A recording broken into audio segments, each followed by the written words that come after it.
What is up, everybody? Happy Friday. Welcome back to another episode of AKP Sports Talk. That's Ari.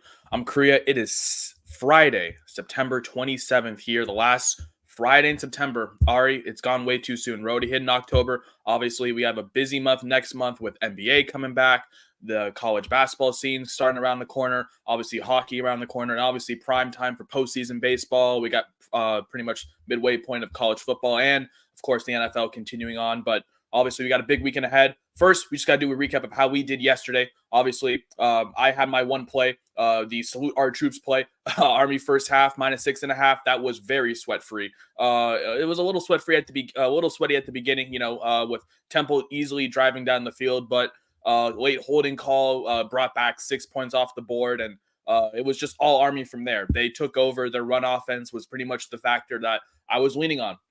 Their triple option. I asked, can Temple defend it? They defended it a little bit, but it was still Army was still controlling the ball. They were getting that perimeter space, which is what the triple option feeds off of. Obviously, that option, with the wide receiver going up the sideline. Obviously, that was his first touchdown, and then the thing with Army is that they waste so much clock because of their drives, which is why I love this first half spread. Once they get up 7-0 and once they force another like 3 and out or something, it's just going to be a winner there. So, Army, they just climbed it to a 14-0 lead. And, despite all some weird shenanigans in the first half with how it ended with potential fumble, but they ruled it as a forward pass for Army, which I thought it was a fumble, but even then, it was still 14-0 at that point. There was like 20 seconds left. So I'll gladly take Army first half as one of the plays of the weekend here. I was talking about how Army, one of the best teams on both sides, they stop the run and then they make you throw for it. And, the quarterback for Temple, he was making some decent throws, but, I was just more of Army really just stopping them on early downs, first and 10, they run the ball, they get maybe a gain of like 1 or 2. So they set up third and long plays. So that's Army way. They stop you early on downs, and then they make you go 3 and out and punt. And then obviously they just go up the field with their long drives with their triple option offense. So that was a great winner for me. Obviously, didn't have to worry about the second half. But if you did take the full game, that was even more sweat free because Army won by 28. Obviously, it was just all Army. They ran, I think, for 400 yards, which is insane. But that's just how their offense works with the triple option. Not really throwing for much. The occasional throw, I saw that guy. I saw their quarterback make an occasional throw, and oh my God, they should stick to running the ball because this man was underthrowing every single person on his team. So obviously the triple option is what they feed off of. So that was a great winner for me last night. I know, Ari, you had the lean, obviously, with the under 45, and with you can credit with some, we'll say, Brandon Aubrey shenanigans near the end. But that under was still pretty free, obviously, with that under 45. I'll let you get into it, obviously. Even though it was a lean, obviously, that under 45 did hit for you. Yeah, it was a lean, like I said, but it did hit, like you said. It was a little sweaty at half when it was 23 at half. So it was about halfway at half, but then it was literally 4 field goals in the second half combined. So it wound up being pretty sweat free. I mean, even if Aubrey hit that field goal, I think it still would have hit because the Giants weren't scoring a touchdown, unfortunately. So, or not unfortunately, but unfortunately for them, I should say, they were not scoring. Like Daniel Jones had several chances to hit some deep balls, and he just like underthrew them, overthrew them. He had his deep ball was not there last night, but obviously that was good for the under. It got like I said, a little sweaty in the first half. When Lamb had the long touchdown, and then it got up to 23, it was like, what was it? It was 14 to 9 and a half. So it was halfway at half, but then it was pretty much, obviously no touchdown in the second half, all field goals. So usually an under's gonna hit when it's all field goals in the half, obviously, and so that was the case for a low scoring divisional game last night between the Cowboys and Giants.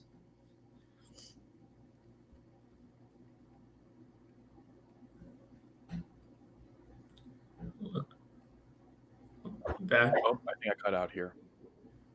I think you're good right now. If you can hear me. Sorry, I think I'm cutting in and out here. I think I'm cutting in and out. I think I'm good right now. Yeah, you're good. Yes, I can see you. I can hear you.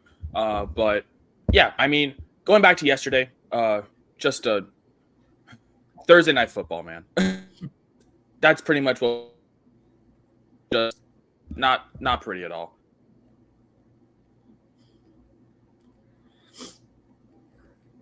Looks like Korea cut out, so he'll join right back. He's able to.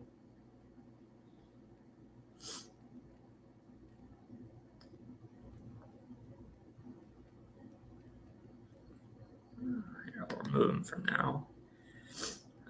So we'll get into our best bets for Saturday. I'll just get into my best bets for Saturday. So starting out with Oklahoma State, Kansas State, under 57.5. Both these teams are coming off losses last week. Kansas State to BYU, Oklahoma State to Utah. And this is mostly just a fade of both offenses.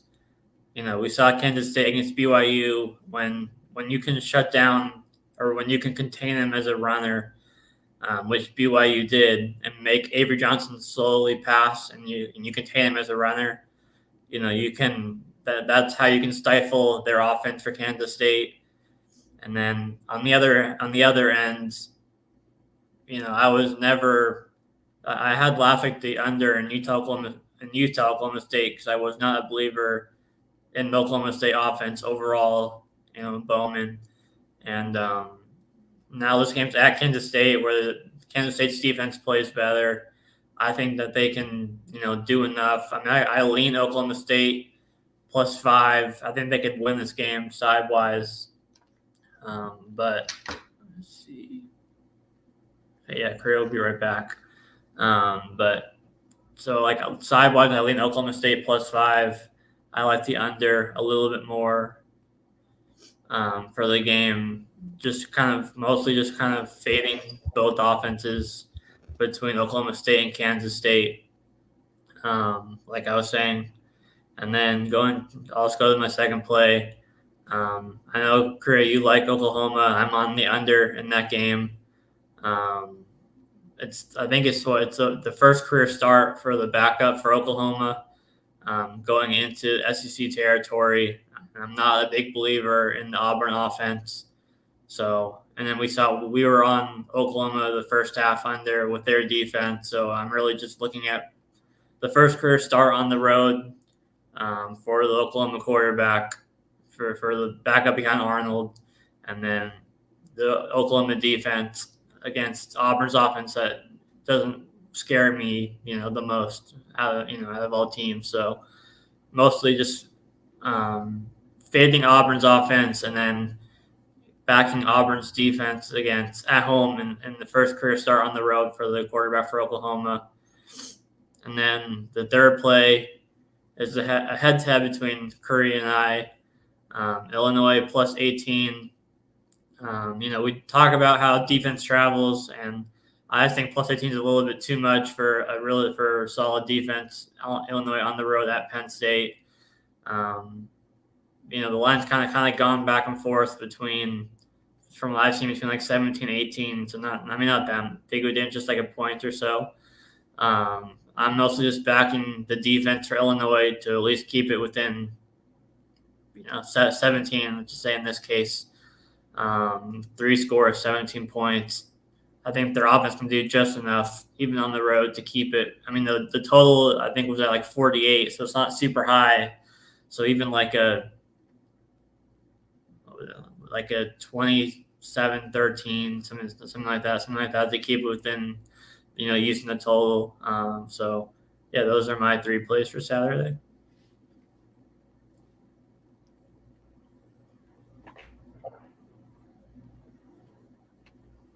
Well, first off, sorry that I left, dealing with this computer issue. But first, going to Friday, hammer play. I'm putting 3 units on this play. Oh, wait, I may even put 5. I forgot about that. Yeah, we may even put 5 units on this. Yeah. This is a 5-unit mega max. I don't care. I'm putting 5 units on this. I don't know why Rutgers is only -122. I know you're on the -1.5, so it's officially our whale of the weekend. Ari's on the -1.5. I'm on the Rutgers, just straight up on the money line here. Look, Rutgers has the best offensive line in the country. At each position, they have the highest graded left tackle, left guard, center, right tackle, right guard at each position, which means they're going to feast through this defensive front for Washington, allowing Maganai to just absolutely run through, which is what this offense is mostly going to do. The Rutgers offense is going to say, can you beat us in the trenches? If you can't, we're going to run the ball. Or they have the play action with Kalik. Oh my God, I can never pronounce this guy's name. Is it Kalik Manis? Whatever his name is. We have that. They have that option, to have the play action pass, which will definitely confuse Washington. You mentioned it last week. Washington. With that Northwestern game, ugly game, but Northwestern had plenty of chances to really make that game interesting. Obviously, just shows how bad their offense is. But this is going to be a really bad spot for Washington. One, going on a short week on the road. Two, I know obviously I saw someone saying something about Jed Fish going home near his home. I don't care. This obviously it's a big game for Rutgers. They're wearing I don't know if you saw their jerseys, but this might even be a jersey bet. Rutgers is wearing the all black. It's a blackout kind of night in New Jersey. They've been waiting for this game. Okay, this is a primetime game. They're going to show everyone. Obviously, they've had their opportunity to show how they're a top 25 team. They're on the outside looking in. I think they have one of the best running attacks in the country, complemented by a great offensive line. And if they don't really have, say they need to throw the ball, well, you have two great senior receivers who have been really veteran in this Rutgers program that I think can step up and have really stepped up with Kelly Manis so far throughout the season. And I think Kelly Manis is a bigger upgrade than Wimsatt is right now from what I'm seeing. So I'm just going to take this Rutgers team straight up on the money line. I know that line's been going in the wrong direction, but I think this honestly is the right direction in terms of money line, because I know that was first opened at -1.5, and then it climbed up to 3. And now I think with all the late steam coming toward Washington's way, I think this sets up perfectly for Rutgers to set up with their offense. And on the defensive side, well, Rutgers has one of the best secondaries in the country, obviously, complemented with the fact that, they get pressure up front. They force quarterbacks to have hurried throws, obviously defective passes at the line, whatever you want to call it. Rutgers pass rush is definitely going to get to Will Rogers today. I think he's had a little bit of luck with just the fact that, they haven't faced that good a pass rush. Now they're facing a pretty good pass rush in Rutgers at home. I think this is a really bad spot for this Washington team going all the way across the country, facing a good pass rush.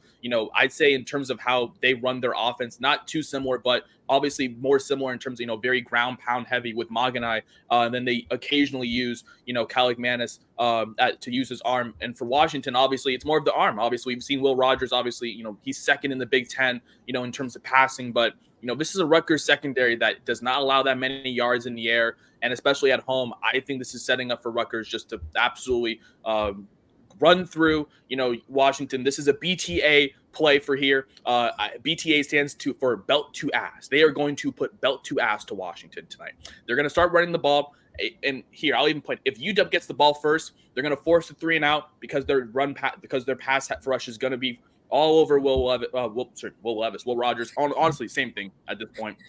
Both guys ain't doing much. I mean, if you've seen the Will Rogers thing on Snapchat, we'll explain that in another story. But anyways, I'm taking Rutgers straight up on the money line here. I think they have a great shot to win this game by even more than by a couple points. As obviously, I know you have them -1.5. I think they win this comfortably by maybe even a touchdown, just with their fact that their offense, establishes the run early. Forces Washington to, obviously they're going to throw, but with that pass rush in the face of Will Rogers all evening, pretty much what I'm saying, I don't know how they do. And obviously, there was news this morning, obviously with all this, red shirt drama. Just saw this morning that Byron Parnham, a big piece of that, Washington linebacking core, has decided to sit out the rest of the season and not play. Yeah, that was this morning. Yeah, that was this morning that came out, breaking news. So that even makes things more intriguing for Rutgers. Obviously, that's a big piece of their linebacking core. Obviously, alongside Bruner and is it Tupu? I forget the other guy, but obviously he was a part of that core, and he decided just to sit out and not play and redshirt the rest of the season. Big loss in terms of that linebacking core for them. So that obviously means, I think that provides a lot more for that Rutgers run game to go up the middle. Obviously, that's kind of when you need. When you want to stop a run game, obviously you depend on that core, in your linebacking core to obviously be the next guy up, to make that big tackle, and to have that big guy, to have Parnham out, who is getting some big tackles, that's not really That's a big loss for Washington here. So for me, I'm just taking Rutgers straight up on the money line. I've been looking at this line, like I said, pretty much throughout the week. I saw it get up and up to about maybe Rutgers -3, but I'm just going to take the Rutgers here on the money line here just as my straight play for tonight. Obviously, for Friday night, I know, as Ari said, he's on the money -1.5. So it's our way of the weekend here. So obviously, Ari on the -1.5. I know, Ari, you'll probably have a little bit more to explain about this, just in terms of the spot for them, but why are you taking Rutgers on the points instead of just on the money line tonight? Yeah, I mean, it's not much to add. It's mostly what you were saying. I mean, before the season, one of my favorite plays was the Rutgers team total over on the season, and this is one of the games I was pointing out as a win for Rutgers. And I mean, even if they lose, I still think they can go over. But this was a game I was pointing out as a win, on their schedule when I was going over for their team total over on the season. Just a short week, traveling across the country. I think Rutgers, you give them the edge on the trenches, both sides, offense and defense, which obviously it's going to win you games a lot of the time. I mean, last year Rutgers was, I think they won 7 games with 0 passing game. Now they at least have a little bit of a passing game. You add that to returning the majority, a good chunk of their teams from last year. That's still really good this year. A really good run game, and like you said, each offensive lineman grades as like the number one at their position. I saw I think it was per PFF. Obviously, they haven't faced the competition to where it like means everything, but they still have a much better offensive line than the Huskies, and their defensive line should have no trouble putting pressure on Will Rogers. And then the Rutgers offensive line should be able to protect their quarterback. So I think with all that in mind, like that's just why I'm just taking -1.5. But obviously, I think both hit. Obviously, I think they could win by like 7 to 10, something along those lines. So yeah, that's why we're both on Rutgers. Yeah, obviously our whale of the weekend here. We've been buying this game out. As Ari said, for his team total on Rutgers. He pointed us out earlier. When we were doing that. Future look for college football, but also as Ari mentioned. Just in terms of the battle in the trenches, I lean both sides to Rutgers offensively and defensively. With that veteran defense and obviously offense, obviously being one of the best offensive lines. And you can say, oh, Rutgers always hasn't played anyone. Well, they went on the road and played at Virginia Tech, and you can say, it's Virginia Tech. They're not having a great season, but it's still hard to go on the road. And you can say the final score. You can see the final score, and they only won by 3. But Rutgers controlled that game throughout most of the game. They were up 26-3 at one point. It was just garbage time points for Kyron Drones, and I don't think Kyron Drones is a good quarterback as well. So I love Rutgers in this spot, back at home in New Jersey, in front of their fans. I love this spot for us as well. So our whale of the weekend with Rutgers, whether it's the points or the money line, we both love it there. So that's our whale of the weekend hitting tonight. But as Ari mentioned, I do have a combating play tomorrow, obviously, with him. But I'll get into that in a little bit. First, I'm taking Oklahoma here. I know he was on the under for that game. I do like the under as a play here, but I'm just gonna fade Auburn because as Ari had, as Ari had Rutgers for his team total, I had Auburn team total under. And this was a game I had Auburn losing here. I don't think Auburn's offense is good. I know Oklahoma is dealing with a bunch of quarterback issues in terms of starting was he a freshman, I believe? Freshman on the road. It's your first SEC game. All that. I know. But Auburn's offense is so bad. I may even sprinkle Oklahoma to score a defensive touchdown because Auburn just loves throwing it to the defensive side of the football. And in terms of who I want in this spot, I'm taking Oklahoma, who showed a lot better prowess against a good Tennessee team at home versus Auburn, who couldn't do anything against Arkansas at home. And right, you can say, oh, well, it's Arkansas. Auburn got picked off 4 times. Right. And I know Oklahoma's defense is for real. And that's why I think they're going to carry them in this game here. I was waiting for this. I know this line has been going in Auburn's direction all week. So that's why I urge people to wait until Oklahoma got to plus money. And luckily, literally right before we recorded, Oklahoma did. They were about -102 before, and now they're even money. So like I said, hammer Oklahoma when they're plus money now because this is a similar play to UCF, in my opinion, where everyone was looking at, the home team, in this spot, as a slight dog. And then all of a sudden that slight dog becomes a slight favorite. And now all the value is on Oklahoma. So you're getting them at plus money. You're getting the better defensive team here. In terms of offense, I would lean toward Oklahoma right now just because I'm not sold on this Auburn team at all. Peyton Thorne stinks. This Hank guy who threw 3 interceptions last, just absolutely horrible. And you can say, yes, he's a freshman, he's learning, but Auburn's offense as a whole just does not do anything that excites me. They're a big explosive offense that doesn't really do anything in terms outside of that. They get behind the chains really quickly. They punt a lot. So I'm just going to fade them. I'm not a fan of Auburn at all. I think the sharp side is Oklahoma. I think you're getting a good ranked team on the road here, who has the better defense. Obviously, their offense is the one caveat, but if they can do just enough to probably, maybe get that run game potentially going, and we've seen the dual threat of the quarterback before. We saw it a little bit, he has that dual threat ability. So, if they can get that going, then I think Oklahoma can really win this game here on the road in an SEC environment. Their first road getting them in the SEC. I'm taking Oklahoma on the money line here. You're getting them at plus money, which I think is a steal at this point because they should be minus 2.5 to 3-point favorites on the road here, in my opinion. So I love Oklahoma here on the money line. Then my next play here, going to an old rivalry game. But nope, you usually see these two on the basketball court. But now we're going to go to the football field, and we're going to take that over. UNC Duke over 55.5. I got it minus 120. I know it's a 56. Take it there. I think this is going to be the highest scoring game of the weekend because we just saw UNC get absolutely clapped by JMU. And yes, JMU. You think James Madison, how they win? Well, yes, it was turnovers and Jacoby Criswell didn't play well, but in this game specifically, I'm more backing points because with Duke, they can't really stop the run. And when you really can't stop the run against UNC, that's really bad because UNC has a guy named Amarian Hampton, who I think is a top 5 consensus. Arguably, you can say top 5, but I think he's somewhere in that top 10 in terms of college running backs this year. Obviously, a great power back. They love to feed him the ball, so I love him to have a great production on the ground. And then for Duke, obviously, it's through the air with Malik Murphy, and we saw how really bad that UNC secondary has continued to be.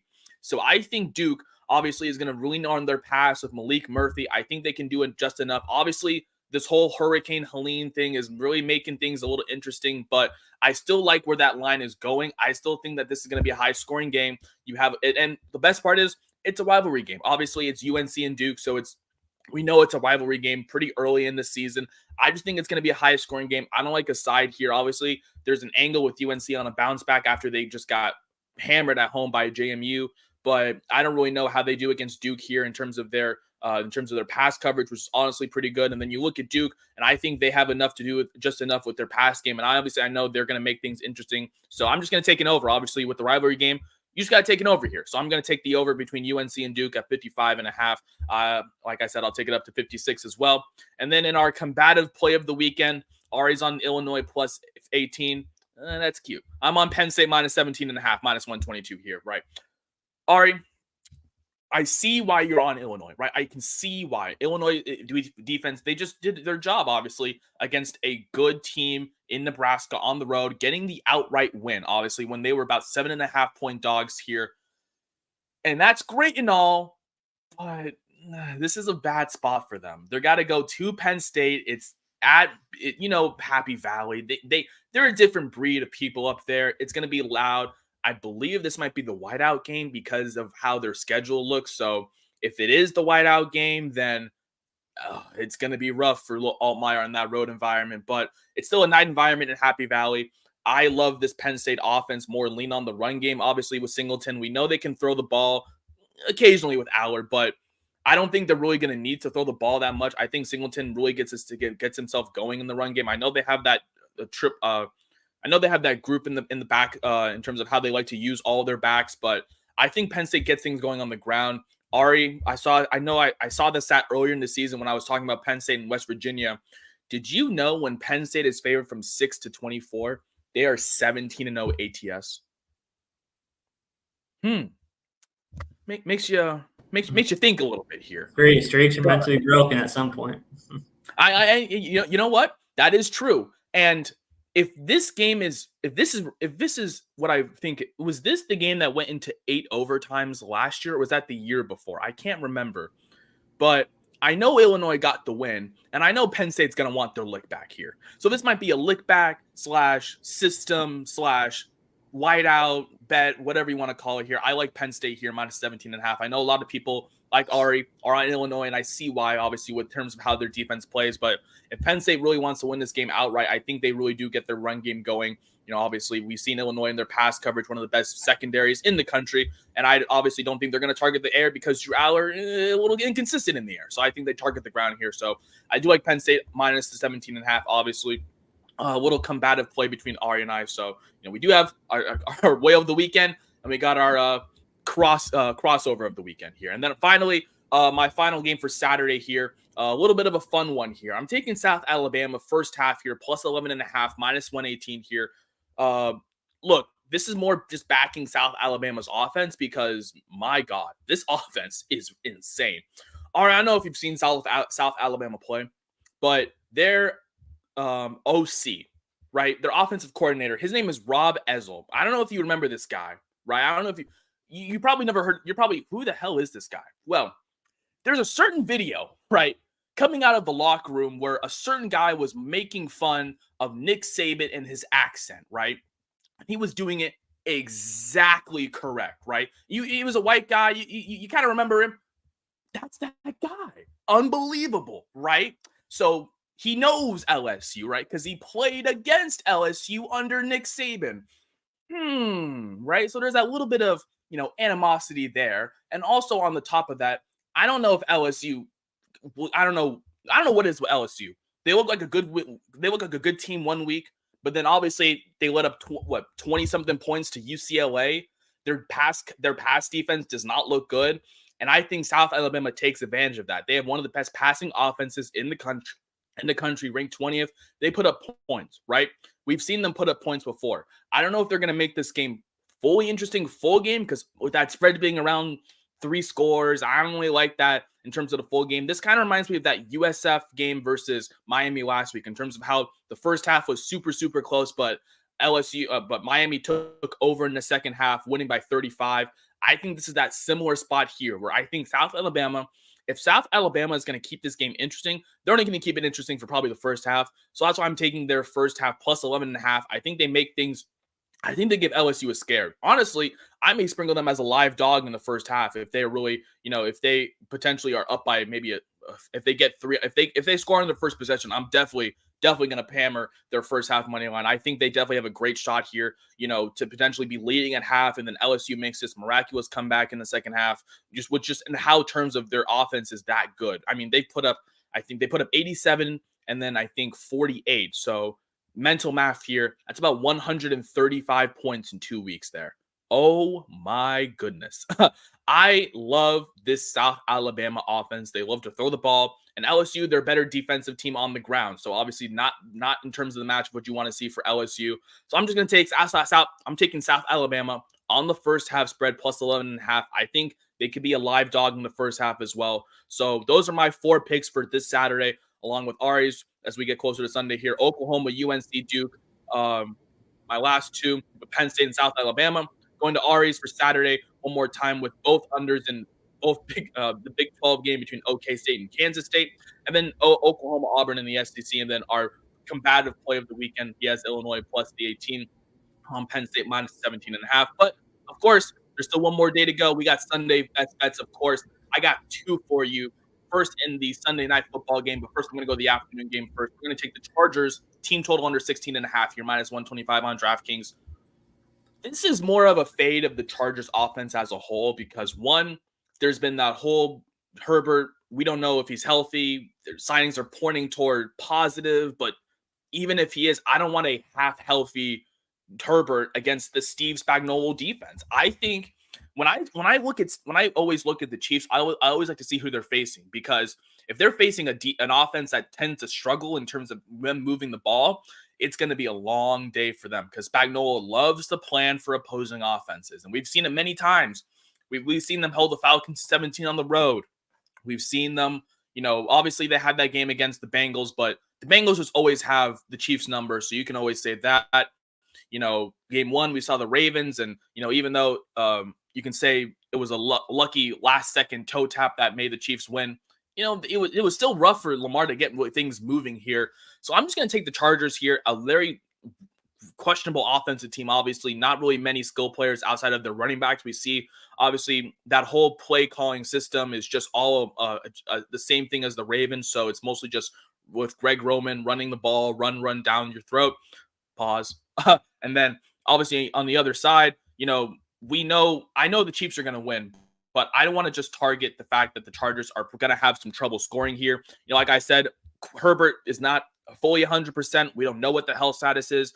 There's signs that are pointing toward he's playing, but even with that, I'm still not taking a half healthy Herbert with that offensive line. We've seen them have good games and struggle sometimes.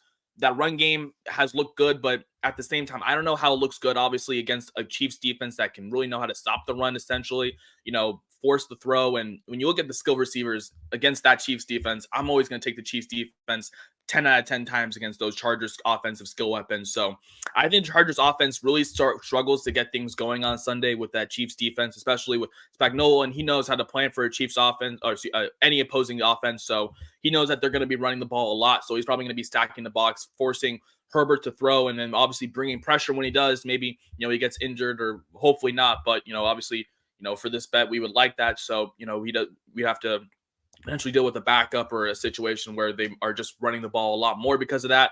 So I'm going to take the Chargers. I think they struggle offensively on Sunday. I'm taking their team total under 16.5. I don't think they reach 17.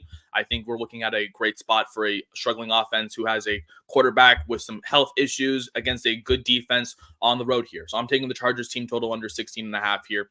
And then on the Sunday night game, I'm taking the Ravens here, minus the 2.5, minus the 112 here. This is more of a fade of the Bills just because of their schedule. Obviously, they got 3 road games back to back. First going to Baltimore, and then they got to go to, I believe, the Texans before going to New York.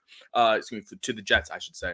And I mean those are 3 hard teams right there. Obviously they're coming off that blowout win at home, against the Jaguars on Monday, and now on a short week going on Sunday to the Ravens. Obviously, we saw the Ravens obviously have that close, even though the score sheet says it was close, it was more of a dominant performance from the Ravens, more of the first 3 quarters. I mean, obviously Dak Prescott with his garbage time self, loves to pad the stats up during garbage time. But I'm just taking the Ravens here, minus the 2.5 at home. This is more of a fade of the Bills. I think they really struggle here on the road in this road spot against a good defense at home. Obviously, the Ravens, obviously, I always like to target them at home because they play a lot better at home. And even though they got that road win, obviously it was that road win that really maybe rejuvenated this team after a rough start to their season. We all know the Ravens and Bengals, 2 teams that started out a little unexpected for a lot of people, I should say, especially the Bengals with their 0-3 record. But with the Ravens getting that week 3 win against the Cowboys, I think that really has changed their potential season here. Obviously, now going back home, playing in front of their home team against the Bills team, that obviously looks good.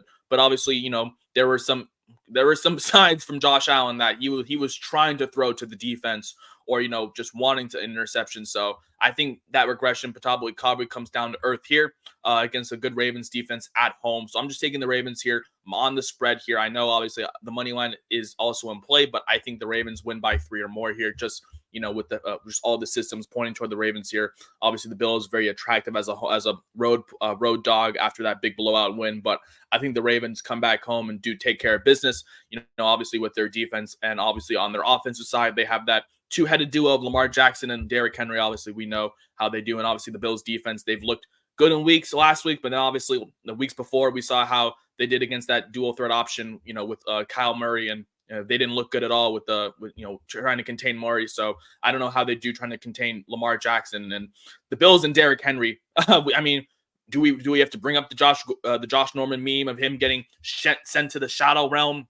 I mean, the Bills just do not like facing Derrick Henry. So I'm taking the Ravens here, minus 2.5 on Sunday. Those are my 2 plays for Sunday. Just the Chargers team total under, and then the Ravens minus 2.5. There's a lot of sharp lines in terms of totals and sides that I'm just not really liking for a lot of Sunday, but these are my 2 favorites, Ravens and then the Chargers team total under here.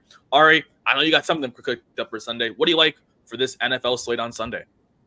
Yeah, 2 plays for me. We'll start off with the Raiders, who are facing the Browns. Both teams coming off quite embarrassing losses, you could say, last week. Raiders to the Panthers and then Browns to the Giants. this is more of just a fate of Deshaun Watson and the Browns. I think the Raiders, even though their defense got torn apart by Andy Dalton last week, um, I think that they can get enough pressure. I mean, we saw what the Giants' defensive line did to Watson last week, and their defensive line is really good, but so is the Raiders. Raiders secondary isn't good, but I'm not concerned enough about Watson to be that worried about them. So, and they're at home too. I'm not going to say I'm extremely confident backing the Raiders, but it's more of a fade of the Browns and Deshaun Watson, like I said. So taking the Raiders, I think they're a 1.5 favorite, so it's taking them on the money line here to win. And then going to Tampa Bay, who's also coming off of quite an embarrassing loss to the Broncos at home last week. And now they host the Eagles, who are probably going to be without both A.J. Brown and Devontae Smith, most likely as of now. I just like this bounce back spot for the Buccaneers. Eagles coming off a really, really ugly win over the over the Saints. Over the Saints last week. And Tampa Bay, it's kind of been a weird start to the season for them, week to week. But I like them to bounce back again at home as a short underdog over probably A.J. Brown and Devontae Smith less Eagles offense. That even with Devontae, because he was healthy most of last week and they were still struggling, they didn't score until the fourth quarter. Just two ML plays, Raiders and Bucks for me on Sunday. It's ugly, Ari. It's ugly, but I love the Raiders on Sunday as well. I mentioned, back fading teams that go on 3-game road trips. I was fading the Browns. I'm fading the Bills. I see as well you're fading the Browns. The Browns also are going on a 3-game road trip as well, starting in Vegas. I love the Raiders here on the money line.